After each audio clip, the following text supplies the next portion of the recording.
postingannya tidak dapat interaksi, jangankan orang yang follow, yang interaksi aja nggak ada. Maka teman-teman perlu ganti desainnya, teman-teman harus mencoba topik yang lain. Intinya teman-teman mencoba desainnya, topiknya, dan segala macam, atau storytellingnya, atau bahasa penulisannya, atau tulisan fontnya, itu teman-teman ubah, atau gambar visual teman-teman ubah untuk meningkatkan interaksi teman-teman. Kalau misalnya interaksinya sudah dapat, teman-teman, baru kita bicara ada nggak yang berkunjung dari konten tersebut, yaitu profile visit. Kalau misalnya sudah ada interaksi tapi tidak ada yang visit, artinya isi dari sebuah konten yang bermasalah. Jadi kontennya keren, bagus, orang like, tapi dia tidak kepoin kita. Gitu ya. Saat orang yang baca tidak kepoin kita, ya artinya ya dia nggak akan follow kita. Gimana saja dia mau follow kita? Dia kan cuma ya senang aja, gitu ya. Itu kenapa penting saat orang yang berinteraksi juga follow. Artinya isi dari konten biasanya bilang, oh ini isinya bagus nih. Coba ada konten apa lagi nggak yang menarik misalnya. Itulah kenapa dia visit seperti itu. Saat dia visit baru teman-teman bisa lihat ada nggak yang follow. Jadi teman-teman dari sebuah postingan untuk menjadi seorang followers ada hal-hal yang harus teman-teman perhatikan, yaitu semua ini: reach, engagement, profile visit. Jadi inilah yang harus teman-teman perbaikin satu persatu kalau teman-teman mau mengembangkan akun di Instagram. Kalau sudah ada orang yang follow, teman-teman, baru lihat berapa orang yang kontak kita, dan semakin kita rajin posting, menjangkau orang baru lagi, ada interaksi lagi, ini muter-muter, namanya looping ya. Jadi inilah proses yang teman-teman harus pahamin kalau teman-teman mau Instagramnya berkembang. Walaupun mungkin ribet, teman-teman, tapi saat prosesnya sudah teman-teman lakukan, artinya teman-teman lakukan terus-menerus, teman-teman akan mulai terbiasa, dan saat teman-teman terbiasa, teman-teman akan jauh lebih optimal mengembangkan akun Instagramnya. Sebetulnya, inilah kunci berhasil di Instagram, gitu ya. Semoga teman-teman dapat idenya. Kemudian teman-teman, berikutnya kita bicara tentang Instagram bio, teman-teman, dan anatomi di bio sebetulnya pertama dari username, pastikan username yang mudah diingat, gitu ya.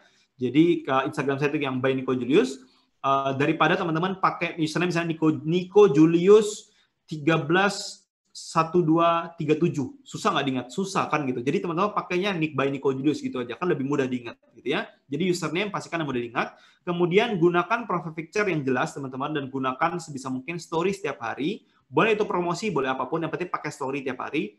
Fungsinya untuk mendapatkan ring story-nya aja.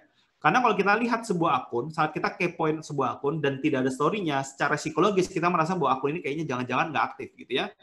Itulah kenapa story penting, teman-teman. Selanjutnya nama, teman-teman.